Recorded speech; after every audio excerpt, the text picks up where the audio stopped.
दुसरे इतिहास अध्याय 1 वचन 7 वचनापासून तर 12व्या वचनापर्यंत आपण सर्व मिळून या ठिकाणामध्ये वाचूया. त्या रात्री देवाने शल्मोनास दर्शन देऊन म्हटले की तुला काय वर हवा तो माग.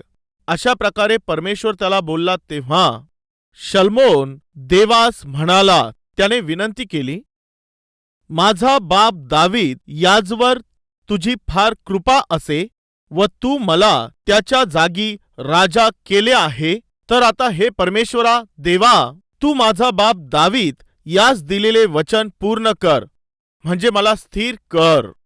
मातीच्या रंजकणाप्रमाणे संख्येने विपुल अशा प्रजेवर तू मला राजा केले आहे. या प्रजेसमोर वर्तण्यास मला आता चातुर्य व ज्ञान दे. तुझ्या एवढ्या मोठ्या प्रजेचे शासन कोणाला करता येईल, म्हणजे माझ्यावर दया कर. देव शल्मोनास म्हणाला, ज्या अर्थी असा तुझा मानस आहे, म्हणजे तू धनसंपत्ती व ऐश्वर्य ही मागितली नाहीत, आपल्या वैऱ्यांचे प्राण हरण करण्याचे अथवा दीर्घायू होण्याचे मागितले नाही, तर ज्या लोकांवर मी तुला राजा नेमिले आहे त्या माझ्या लोकांचे शासन करावयास चातुर्य व ज्ञान एवढीच तू स्वतःसाठी मागितली. त्या अर्थी चातुर्य व ज्ञान ही तर तुला देतोच, याखेरीज आणखी तुझ्यापूर्वी कोणाही राजास प्राप्त झाली नव्हती व तुझ्यानंतर कोणासही कधी प्राप्त व्हावयाचे नाही एवढी धनसंपत्ती व ऐश्वर्य मी तुला देईन. पहा, दावीद जवळपास 70 वर्षांच्या वयामध्ये तो मरण पावला. त्याच्या मृत्यूच्या पूर्वी त्याने त्याच्या पुत्राला म्हणजे शल्मोनाला त्याच्या जागी त्याने राजा केलं. शल्मोनाला ज्यावेळी राजा म्हणून अभिषेक करण्यात आला त्यावेळेला त्याचं वय 19 वर्ष किंवा 20 वर्षाचं असेल.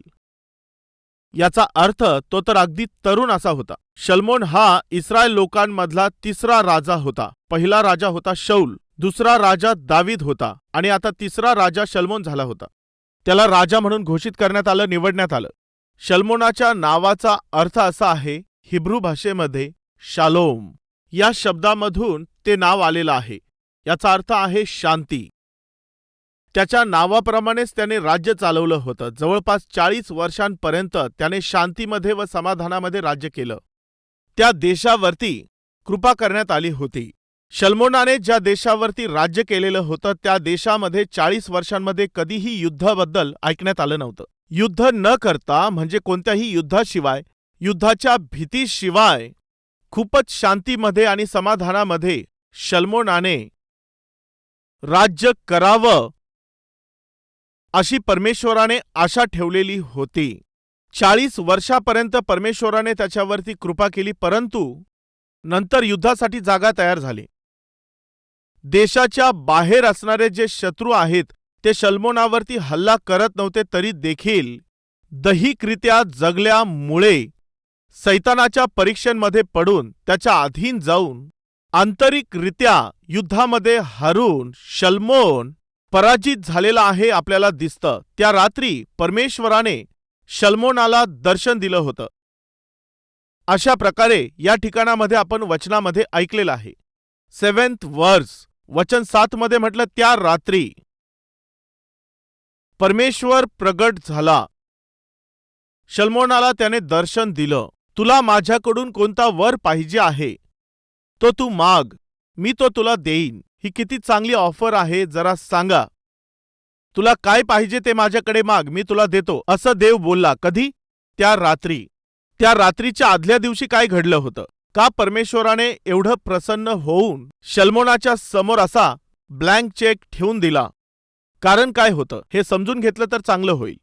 ते कधी घडलं आणि कोठे घडलं व का परमेश्वराने अशा प्रकारे शल्मोनाला मोठी ऑफर दिली? तुला काय पाहिजे, तुझ्या इच्छेत जे असेल ते तू माग, मी ते तुला देऊन टाकेल. परमेश्वराला इतकं प्रभावित करण्यासाठी शल्मोनाने नेमकं काय केलं असेल? परमेश्वराने शल्मोनाला एवढा आराम आणि इतकी विश्रांती दिली, त्याचं कारण काय होतं? जर आपण हे जाणून घेतलं तर हा संदेश आपल्यासाठी खूप आशीर्वादास कारणीभूत ठरेल. तर मग चला पहिल्या अध्यायाच्या पहिल्या वचनापासून पुढे एक एक वचन आपण पाहूयात. या ठिकाणी मी तुम्हाला सांगणार आहे त्या रात्री. कोणत्या रात्री? दिवस गेल्यानंतर आलेल्या रात्रीमध्ये कोणता दिवस, तो दिवस कोणता होता याविषयी आपण मनन करू. येथे आपण एक महत्त्वपूर्ण पाठ शिकणार आहोत. चला पाहूयात. पहिला अध्याय वचन 1 मध्ये दाविदाचा पुत्र शल्मोन हा आपल्या गादीवर कायम झाला. त्याचा देव परमेश्वर त्याच्या बरोबर होता. त्याने त्यास अति थोर पदास चढविले. इथे म्हटलं आहे की दाविदाचा पुत्र शल्मोन हा आपल्या गादीवर स्थिर झाला. शल्मोन हा कायम झाला. सर्व लोकांना हीच अपेक्षा असते. काय माहितीये? ते स्थिर व्हावेत. प्रत्येक आई आणि प्रत्येक वडील आपल्या मुलाबद्दल आणि मुलीविषयी असाच विचार करतात की त्यांनी जीवनात स्थिर व्हावं. मुलगी स्थिर झाली पाहिजे, माझं जीवन स्थिर झालं पाहिजे, माझं कुटुंब स्थिर झालं पाहिजे, माझी नोकरी कायम झाली पाहिजे, व्यवसायामध्ये स्थिरता आली पाहिजे, जी सेवा करत आहे ती स्थिर झाली पाहिजे. साधारणपणे मनुष्य ज्या स्थितीमध्ये आहे, ज्या ठिकाणामध्ये तो काम करत आहे, जेही प्रयत्न तो करत आहे, त्यामध्ये स्थिरता मिळावी अशीच त्याला आशा असते. तुम्हीही कदाचित अशीच आशा करत असाल. मी स्थिर झालो तर मग ते बरं होईल.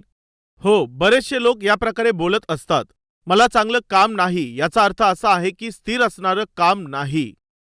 शिक्षण चांगलं नाही याचा अर्थ शिक्षणामध्ये स्थिरता नाही. रँक्स येत नाही म्हणजे स्थिर अशा प्रकारचे रिझल्ट येत नाहीत. व्यवसाय स्थिर झालेला नाही याचा अर्थ स्थिरपणे त्यांना त्यामध्ये लाभ मिळत नाही. माझी प्रकृती काही स्थिर नाही याचा अर्थ काय? एक दिवस तब्येत चांगली असते, एक दिवस नसते, पुन्हा एक दिवस चांगली असते. तब्येत ठीक असते तेव्हा जरा बरं वाटत असतं आणि पुन्हा नंतर तब्येत जरा बिघडत असते. काही लोक बोलत असतात हे कुटुंब स्थिर नाही, कुटुंबामध्ये स्थिरता नाही. याचा अर्थ तुम्हाला माहिती आहे? पती पत्नी एक दिवस चांगले राहतात, दुसऱ्या दिवशी ते चांगले राहत नाहीत. एक दिवस ते खूप शांतपणे राहतात आणि दुसऱ्या दिवशी त्यांच्या जीवनात अजिबात शांती नसते. असं कुटुंब सामान्यपणे कशाची अपेक्षा करतं? स्थिरतेची अपेक्षा करतं. कुटुंब स्थिर झालं तर बरं होईल. पती आणि पत्नीमध्ये सर्व काही चांगलं असेल तर मग घर स्थिर राहील. आज तुम्ही कोणत्या बाबतीमध्ये स्थिर होऊ पाहता याविषयी मला काही माहिती नाही. त्या दिवशी शल्मोन फार मोठ्या जबाबदारीवरती होता. माहितीये कोणती? इस्रायल देशावरती तो राज्य करत होता. राजा असल्यामुळे त्याच्यावर जबाबदाऱ्या होत्या. एक चांगलं वाक्य लिहिण्यात आलेलं आहे. माहितीये कोणतं? राजा म्हणून तो स्थिर झालेला होता. कोणत्याही प्रकारच्या भीतीमध्ये किंवा भयामध्ये तो नव्हता. तो तर स्थिरपणे सर्व काही चालवत होता. याचं कारण काय असू शकतं? जर कोणाला स्थिर व्हायचं असेल तर याचा अर्थ, जर तुम्हाला स्थिर व्हायचं असेल तर जे काम तुम्ही करता त्यामध्ये स्थिर झाले पाहिजे. कशामुळे तुम्ही स्थिर होऊ शकता? तुम्ही हे जाणून घ्यावं अशी मी आशा करत आहे. तुम्ही स्थिरतेमध्ये जीवन जगण्यासाठी, ते जीवन जगण्यासाठी देव तुमची मदत करेल. पुढे जाण्यासाठी काय आहे? त्या दिवशी शल्मोन कायम झाला याच्या मागचं कारण काय आहे ते बायबल आपल्याला सांगतं. शल्मोन कायम झाला याच्या मागचं मुख्य कारण काय आहे की परमेश्वर शल्मोनाच्या बरोबर होता. समजलं ना? ज्या मनुष्याबरोबर परमेश्वर नसतो तो कधीही स्थिर होऊ शकत नाही. आज तुम्ही तुमचं जीवन, तुमचं कुटुंब, तुमचा व्यवहार, तुमचा व्यापार, तुमची सेवा जर आज स्थिर होत नाही तर, स्थिर होत नसेल तर असू शकतं की परमेश्वराची उपस्थिती तुमच्याबरोबर नसेल. असू शकतं की परमेश्वराच्या उपस्थितीमध्ये आणि देवाच्या सहभागितेमध्ये तुम्ही टिकून राहत नसाल. यामुळेच तुमच्या जीवनामध्ये स्थिरता नसेल याविषयी जरा विचार करा. सामान्यपणे जेव्हा आपण शेती किंवा फळझाडे लावतो तेव्हा जर काही वेल असतील तर आपण सर्वात पहिलं काय करतो? काही काठ्या तिथे रोवतो आणि मग आपण त्या वेलांना त्या काठीवरती लावण्याचा प्रयत्न करतो. म्हणजे त्या वेलाला वर जाण्यासाठी आधाराची गरज असते. काही लोक दोरी लावतात किंवा ती काठी असते, म्हणजे त्या काठीच्या साहाय्यानेच ती जी वेल असते ती वर जात असते. काठीचा आधार घेऊनच ती वेल वर चढत असते. तिथे काठी किंवा दोरी नसेल तर मग तो वेल वर न जाता जमिनीवरच राहून जाईल. ते मग जमिनीवरच पसरेल. माझ्या भाऊ व बहिणींनो, तुम्हाला व मला आजच्या परिस्थितीमधून उन्नतीच्या स्थितीमध्ये जायचं असेल तर आपल्याला आधार पाहिजे असतो. जर वर जायचं असेल, वर जाण्यासाठी ती जी वेल असते तिला काठीचा आधार लागत असतो. आणि जर त्या वेलाला आधार दिला नाही तर मग तो वेल वर जाण्याऐवजी तो खालीच पसरू लागतो. तुमच्या आत्मिक जीवनामध्ये तुम्हाला वर जायचं आहे का? नोकरीमध्ये तुम्हाला वरती जायचं आहे का? आर्थिकतेमध्ये तुम्हाला वाढायचं आहे का? सेवेमध्ये तुम्हाला वाढायचं आहे का? जर उन्नत स्थानामध्ये जायचं असेल तर हे लक्षात घ्या की आपला आधार परमेश्वरच आहे. परमेश्वराचा आधार नसेल तर, परमेश्वराचं सहाय्य नसेल तर, परमेश्वराची उपस्थिती जर नसेल तर फलद्रूप होणं शक्य नाही. सर्वात पहिलं तुम्ही हे जाणून घेतलं पाहिजे. पुढची गोष्ट सांगायची तर ती ही आहे की परमेश्वर शल्मोनाबरोबर होता. म्हणजे तो त्याच्यासोबत राहून, त्याने त्याच्यासोबत राहून त्याने त्यास अति थोर पदास चढविले व राजा म्हणून स्थिर केलं. त्याने त्यास अति थोर पदास चढविले. त्या शल्मोनाला एवढा मोठा राजा कोणी केलं? परमेश्वर देवाने. जर असं एखाद्या व्यक्तीला आशीर्वाद पाहिजे असेल, असं एखाद्या व्यक्तीला वाढायचं असेल, जर कोणाला उन्नत स्थितीमध्ये जायचं असेल तर माझं लक्ष देऊन ऐका, देवाबरोबर राहूनच हे शक्य आहे. आशीर्वाद आणि उन्नती, धन व संपत्ती ही देवाच्या हातामध्ये आहे. त्या दिवशी शल्मोनाला थोर पदास चढविण्यात आलं. याच्या मागचं कारण होतं परमेश्वर त्याच्या बरोबर होता. त्याला स्थिर करण्यात आलं. याचं कारण काय होतं की देव त्याच्या बरोबर होता. मी माझ्या जीवनामध्ये स्थिर झालो पाहिजे अशी आशा करत आहात तर याचा अर्थ, जर तुम्हाला तुमच्या जीवनामध्ये स्थिर व्हायचं आहे अशी जी तुम्ही अपेक्षा करता, तर सर्वात पहिलं तुमच्याकडे काय पाहिजे? देवाची साथ. व त्याबरोबरच एक गोष्ट लक्षात घ्या की अंधार व प्रकाश एकत्रित राहत नाहीत. पापामध्ये जीवन जगून, पापामध्ये राहून, पापामध्ये चालून, पापामध्ये उभं राहून, पापामध्ये झोप घेऊन, पापाची मजा घेत राहून तुमच्या जीवनाला जर तुम्ही बर्बाद करत असाल तर परमेश्वर तुमच्या बरोबर राहणार नाही. जर तुम्ही तुमच्या जीवनामध्ये पापाला संधी देत राहाल तर पवित्र परमेश्वर, जो की महान परमेश्वर आहे, त्याची उपस्थिती तुमच्या बरोबर राहणं शक्य नाही. देवाने तुमच्या बरोबर राहावं, देवाने तुमच्या संगतीमध्ये राहावं, यासाठी सर्वात पहिलं गरजेचं आहे, सर्वात प्रथम पापापासून वेगळं झालं पाहिजे. मी तुम्हाला पुन्हा आठवण करून देतो. चांगल्या प्रकारे तयार होऊन जेव्हा तुम्ही ऑफिसला जाण्यासाठी तयार होता, तेव्हा बाहेरून तुमचा मुलगा खेळून पळत येतो. तो तुमच्या जवळ येण्याचा प्रयत्न करतो. मला उचलून घ्या, मला खांद्यावर घ्या, अशा प्रकारे तो हट्ट करतो. मला जवळ घ्या अशा प्रकारे बोलतो. तेव्हा तुम्ही काय करता? तो तुमचा खूप प्रिय आहे, तो तर तुमचा प्राण आहे. तुम्ही चांगल्या प्रकारे तयार झालेले आहात, तुम्ही ऑफिसला जाण्यासाठी तयार आहात, आंघोळ करून तुम्ही चांगल्या प्रकारे तयार होऊन बसलेले आहात, आणि तुमचा मुलगा घाण हातांनी, मळक्या कपड्यांनी तो तुम्हाला आलिंगन देण्याचा प्रयत्न करू लागला तर काय कराल? अरे अरे थांब. माझ्याजवळ यायचं असेल, माझ्याजवळ बसायचं असेल आणि तुझी इच्छा आहे की मी तुला जवळ घ्यावं, तर अगोदर तू जाऊन आंघोळ करून ये. हे काय डॅडी, मी तुम्हाला आवडत नाही का? तू मला फार आवडतोस. तू तर माझा लाडका आहेस, तू माझा प्रिय आहेस. तुम्ही मला जवळ घेत नाहीत, तुम्ही माझ्यावर प्रेम करत नाहीत, तुम्ही मला जवळ का घेत नाहीत? तुम्ही मला जवळ उचलून घ्या, तेव्हा तुम्ही बोलू लागता तू जा. मी तुला उचलून यामुळे घेत नाही, मी तुला पप्पी यामुळे देत नाही, कारण की तुझे जे कपडे आहेत ते घाण झाले आहेत. तुम्हाला हे समजून येत आहे का?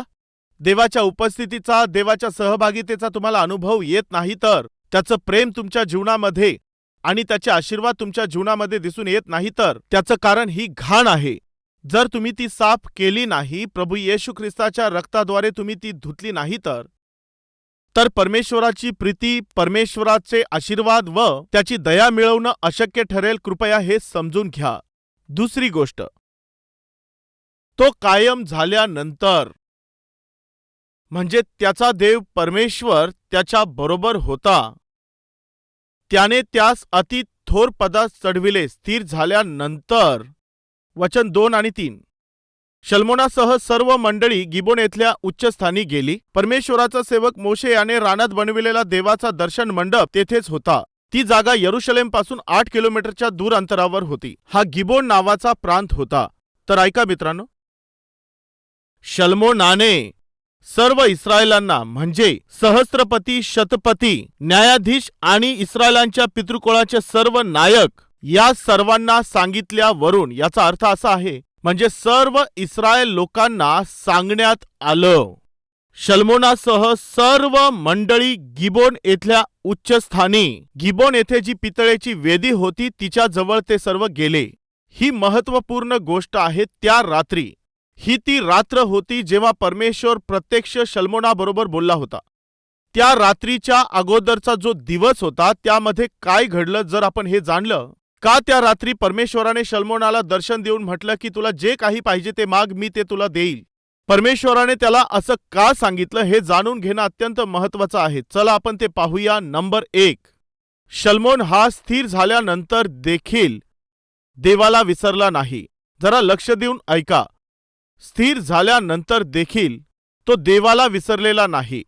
स्थिर झाल्यानंतर देखील परमेश्वराचं आता काय काम आहे असा त्याने विचार केला नाही. स्थिर झाल्यानंतर त्याने आपल्या मनाला वाटेल त्याप्रमाणे जगण्याचा त्याने प्रयत्न केला नाही. स्थिर झाल्यानंतर त्याने काय केलं तुम्हाला माहिती आहे? त्याच्या राज्यामध्ये जे आहेत म्हणजे जे अधिपती म्हणजे सहस्त्रपती आणि जे न्यायाधीश होते आणि इस्रायलाच्या पितृकुळातले प्रमुख होते म्हणजे त्या घराण्याचे जेवढेही प्रमुख होते त्या सर्वांना म्हणजे इस्रायलाच्या सर्व मंडळीला त्याने आज्ञा दिली. याचा अर्थ काय आहे पहा. सर्वांनी मिळून परमेश्वराच्या उपस्थितीमध्ये जायचं आहे, वेदीच्या समोर जायचं आहे.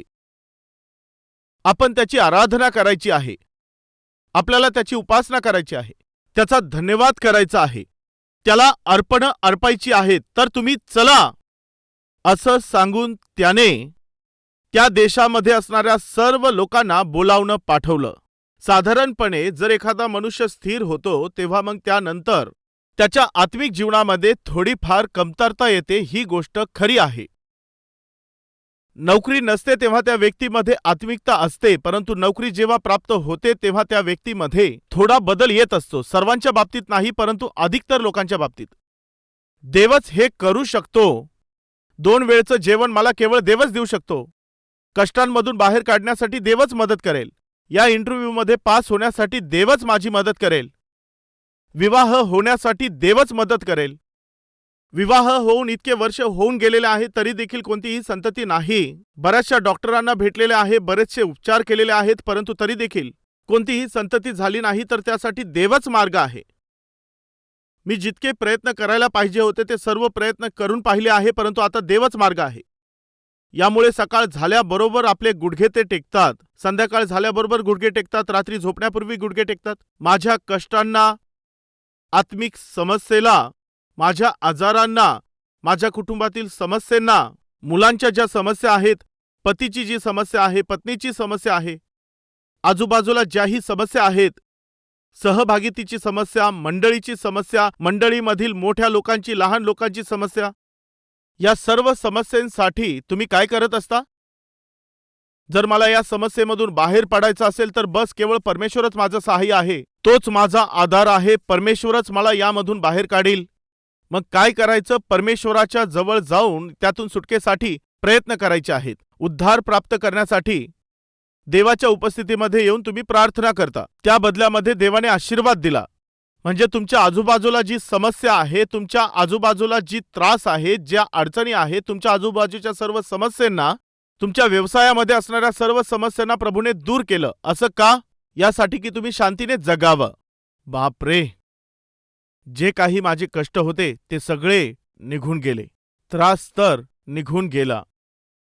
त्यानंतरची प्रतिक्रिया कशी असते? म्हणजे तो व्यक्ती स्थिर झाल्यानंतर यापूर्वी त्याला भयभीत करणारी परिस्थिती त्याच्या जवळ असेल, म्हणजे त्याला भय घालणारा व्यक्ती असू शकतो किंवा मग त्याला भयभीत करणारी अशी जागा असू शकते, परंतु त्यातून बाहेर आल्यावर साधारणपणे काय घडत असतं?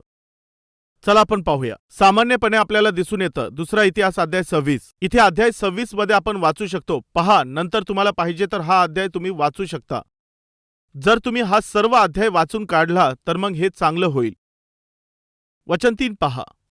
उजिया राज्य करू लागला तेव्हा तो 16 वर्षांचा होता. अशा प्रकारे इथे सांगितलेलं आहे. तो 16 वर्षांचा होता, तरुण होता, छोटा होता. त्याने यरुशलेमेत 52 वर्ष राज्य केले. 52 वर्ष म्हणजे हा फार मोठा काळ झाला. खूप जास्त काळ, खूप मोठ्या काळापर्यंत त्याने राज्य केलं. उदाहरणार्थ, शौलाने 40 वर्ष राज्य केलं होतं. परमेश्वराच्या इच्छेप्रमाणे दाविदाने देखील 40 वर्षापर्यंतच राज्य केलं होतं. मोठ्या ज्ञानासह राज्य करणारा शल्मोन त्याने देखील 40 वर्षापर्यंतच राज्य केलं. परंतु उजियाने त्याने 52 वर्षापर्यंत राज्य केलं. त्या काळामध्ये यांच्यासारखे असे अनेकशे लोक होते ज्यांनी बऱ्याचशा काळापर्यंत राज्य चालवलेलं होतं. जास्त काळापर्यंत राज्य चालविण्याची कृपा देवाने उजियावरती केली होती. त्याने त्याला दीर्घ आयुष्य दिलेलं होतं. त्याने जे प्राप्त केलेलं होतं ते दीर्घ आयुष्य आणि ते जे वैभव होतं, त्याला राजा असं संबोधण्यात येण्याची ही जी मोठी कृपा होती ती परमेश्वराने केली होती. माझ्या भाऊ आणि बहिणींनो, दीर्घ आयुष्याचं जीवन जगण्याचा आशीर्वाद देवाने दिलेला आहे. दीर्घ आयुष्याचं जीवन देवाने दिलेलं आहे. म्हणजे देवाने दीर्घ आयुष्य दिलेलं आहे. देवाने तुम्हाला आरोग्य दिलेलं आहे, जास्त आयुष्य दिलेलं आहे, आत्मिक आनंद दिलेला आहे. तर मग सावध रहा. गर्वासाठी आपण जागा नाही दिली पाहिजे. 3-4 दिवसांविषयी मी बोलत नाही, तर मागील 25 वर्षापासून मी कधीही दवाखान्यामध्ये जाऊन ॲडमिट झालेलो नाही. असं कधीच झालं नाही. नियमितपणे चेकअप करण्यासाठी थोडीफार कमजोरी जाणवत असताना तेव्हा कधीतरी मी जाऊन तपासणी करून घेतली. म्हणजे शारीरिकरित्या अस्वस्थता आल्यानंतर, कमजोरी आल्यानंतर डॉक्टर माझ्याकडे आले, परंतु डॉक्टरांकडे जाऊन ॲडमिट होण्याची परिस्थिती माझ्यावर कधीही आली नाही. मी 23 वर्षांचा होतो तेव्हा एकदा असं झालं होतं. खूप भयंकर ताप आला होता. तेव्हा कमजोरीमुळे मला ॲडमिट केलं. तेव्हा मी हॉस्पिटलमध्ये ॲडमिट झालो होतो. ती होती 92 किंवा 93 ची गोष्ट आहे. म्हणजे मागील 27 तर 28 वर्षांमध्ये मी देवाच्या महान कृपेमुळे दीर्घायुष्य जगून 34 वर्षापासून देवाच्या कृपेने मी प्रवास केले. रात्रंदिवस मी प्रवास केलेत आणि कित्येक ठिकाणांमध्ये मी गेलो. परिश्रम घेत राहिलो. अडचणींचा सामना करून मी सेवा केली. तर इतक्या दीर्घ काळापासून मी जगत आहे. याच्या पाठीमागचं कारण तुम्हाला माहिती आहे ते काय आहे? केवळ देवाची कृपा आहे. हीच गोष्ट तुम्ही नेहमी लक्षात ठेवा. चांगल्या प्रकारे स्मरणात ठेवा. काय देवाने तुम्हाला आरोग्य दिलेलं आहे?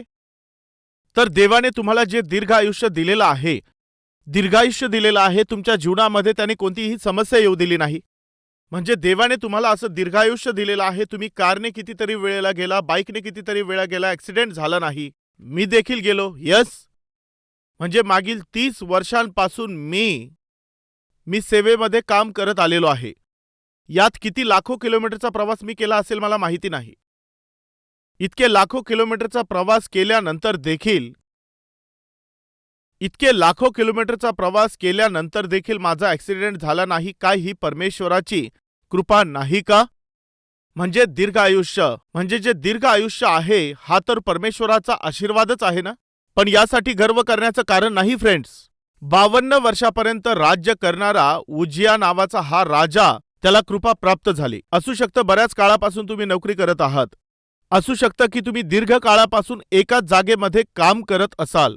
तुम्हाला राहण्यासाठी परमेश्वराने चांगलं घर दिलेलं असेल. देवाने तुमच्यावर कृपा केलेली आहे. दीर्घ आयुष्याबरोबर परमेश्वराने तुम्हाला संतती दिली, तुम्हाला नातवंड, मुलं बाळं दिले, हे सर्व दिलं. आज दीर्घ आयुष्यामुळे तुम्ही परमेश्वराच्या आशीर्वादांचा उपभोग घेऊ शकत आहात. पण यासाठी गर्व न करता देवाचं गौरव करावं, ते तुमच्यासाठी आशीर्वाद आहे.